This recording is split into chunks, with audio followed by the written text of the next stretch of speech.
They're going to give us the cue here in just a second to go on in and we can start this baby rolling. And this is the High Octane Theater. It's about 275 seats. It's state of the art. You see these little registers here. That's little wind vents there that'll kind of help, with the experience. There'll be there's a 64-foot screen here. We have about a 12-minute film as an introduction to NASCAR, and you will have all the bells and whistles here. This is the state-of-the-art theater. And let's go over here to the Glory Road. This ramp here is Glory Road, and it starts at 0 degrees down there on the first floor, and it winds up to 33 degrees up here, and it simulates the banking of every NASCAR racetrack. And on this road will be 18 historically significant NASCAR race cars, tracing the evolution from Red Byron's old 39 Ford Coupe that he won the first championship with, all the way up to a modern-day NASCAR car. But all these will be, specific, very historic cars that will be mounted on here. We can also change out the themes on the road. It's going to be, the initial design is going to be set for about 2 years. Over here behind us, through the window, we have retail space. Sports Avenue has that, and then there also is going to be a state-of-the-art TV and radio studio that's going to be operated by NASCAR Media Group. And also along here is going to be information panels on 40 different significant NASCAR speedways. So it'll be a kind of a constant learning adventure here. This is the Hall of Honor, and this is where the 5 inductees will be enshrined every year. You can see the platforms here for the different vehicles that will be associated with the inductees. Excuse me. And then each inductee will have a spire. It's kind of our version of a bust or a plaque. And there'll be highlights of their career. A video screen will be on that spire. It'll stand about 7 feet. And they're autographed. There'll be rubbings that the kids can do, a medallion on the bottom, and kind of a bas relief of their face. It'll be a pretty elaborate deal. And then at the end of the year, they'll be mounted on this wall right here. On this grid. We have room for 100 spires, so after 20 years, I'm sure somebody would have come up with something else by then, And then the white band around here is actually a projection screen. There's 16 projectors up there that'll be having an audiovisual film going on in conjunction with the different inductees and all that. So we're going to be inducting them in, the 23rd of May. It'll be about a week and a half after we open the facility on May 11th. The Race Week experience, it's probably the most interactive of any area in the entire facility. We have over 50 interactive what do you want to call it? Devices. Displays. There you go. Thank you. And majority of them are going to be in here. We have a kids zone over in this area here for the kids. You can see we have a full-size transporter that folks can walk through. Winston Kelly says it's kind of like a baseball fan being able to walk through the dugout at Yankee Stadium. That's a pretty good analogy. Then we'll have a state-of-the-art simulator here with iRacing graphics and all that sort of thing. iRacing, yeah. And you have Victory Lane over there where you can do everything but squirt the champagne or the Coke, and you'll be able to hold the trophy and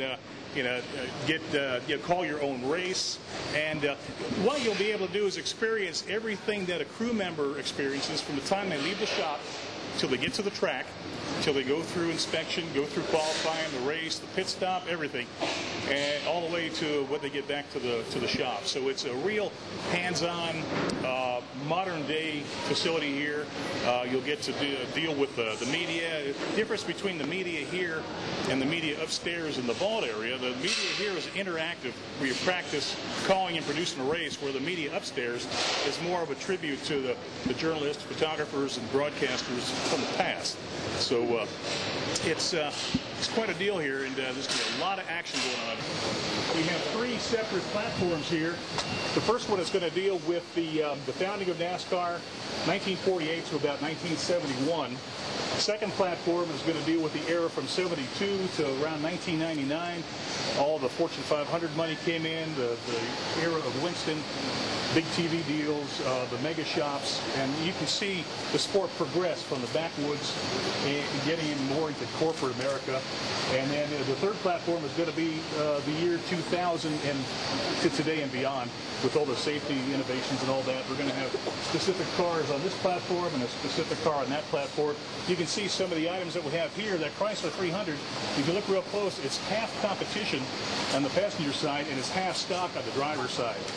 So we wanted to show that there wasn't a whole heck of a lot of difference between a stock car and a street car.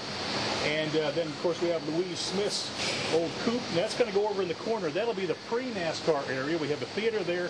We have a historic timeline dating from the first race in 1895. And you have the progression of automotive history all the way through 1947 when NASCAR was founded. NASCAR just didn't pop up out of the ground one day. There was a definite plan. And there were events that led to the founding of NASCAR. And then we have Ricky Craven's car here. That car won the closest finish in NASCAR history in 2003 at Darlington. 0.002 seconds between him and Kurt Busch. And that'll be over in the corner where we are going to have the greatest finishes theater there. There's a kiosk you can punch in any one of 50 great finishes and in all the different NASCAR divisions. Around the outside here, this perimeter is going to be all the cases where the artifacts are going to go. We're going to have over 1,000 artifacts, themed cases like diversity, champions, the media, great families in NASCAR, that sort of thing.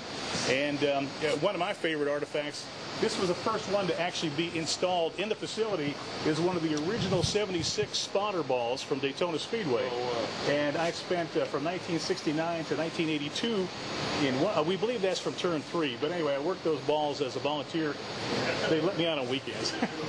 No, but actually it was the best seat in the house. We didn't get paid, but we got to see everything, things that you wouldn't believe.